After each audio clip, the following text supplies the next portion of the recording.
আমাদের এই জুলাই আন্দোলনে কোনোভাবে সংবাদ মাধ্যম বা যারা যারা আছেন তাদের ভূমিকাকে খাটো করে দেখার কোনো সুযোগই নেই। এই মন্ত্রণালয়ের দায়িত্ব রেগুলেট করা, বাট কোনোভাবেও যেন আমরা কন্ট্রোলে না যাই।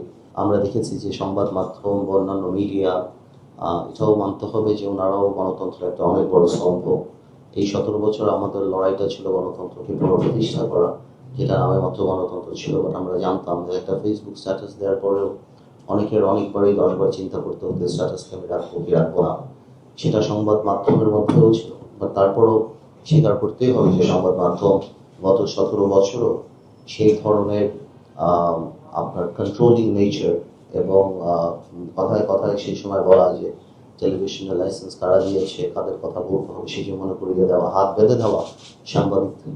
তার মধ্যে থেকেও আমরা যতগুলি খবর পেয়েছি, আমরা যা যা খবর পেয়েছি সরকারের বা সবকিছু যে ওয়েদে ফেইড ওই সময় আর কি, বা যে অ্যাট্রসিটি বা যে অত্যাচার বা যেভাবে গণতন্ত্রের মুখ বন্ধ করা হয়েছিল, অন্যান্য যা যাই আছে সংবাদ মাধ্যমের মাধ্যমেই কিন্তু আমরা জানতে পেরেছি। তো সুতরাং আমাদের এই জুলাই আন্দোলনে কোনোভাবে সংবাদ মাধ্যম বা যারা যারা আছেন তাদের ভূমিকাকে খাটো করে দেখার কোনো সুযোগই নেই সব দিক থেকে। তো আমাদের মাথায় রাখতে হবে যে আমরা অবশ্যই এই মন্ত্রণালয়ের দায়িত্ব রেগুলেট করা, বাট কোনোভাবেও যেন আমরা কন্ট্রোলে না যাই। মাথায় রাখতে হবে যে আমাদের সকলেই কর্মে, আমি কথাগুলি বারবার বলি, বিকজ 17 বছরে একটা ওয়েতে সারা বাংলাদেশ চলেছে। It is very difficult to change the system, because সিস্টেমের মধ্যে তো পড়ে যায় সব কিছু। এই গত সরকারের সবচেয়ে বড় প্রবলেমটাই ছিল যে যে রাজনীতিবিদরা যখন ফেল করে তখন জাতির ভবিষ্যৎ নিয়ে যায়।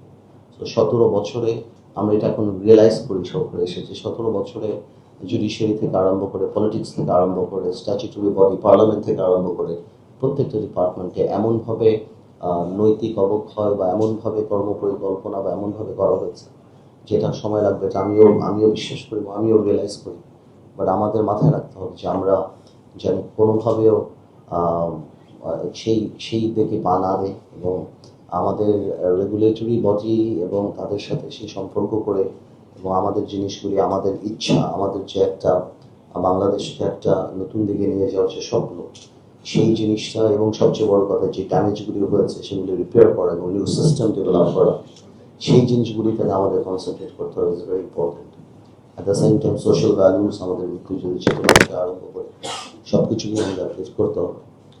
আর আরেকটা কথা মাথায় রাখতে হবে, আমি বিশ্বাস করি যে জিনিস আমরা যাই করবো, আমাদের আমাদের সব কিছু যতই আমরা সিদ্ধান্ত নিই, আমরা চাই যাতে আমাদের দ্বারা কোনো অন্যায় না হয়, এটা মাথায় রাখতে হবে।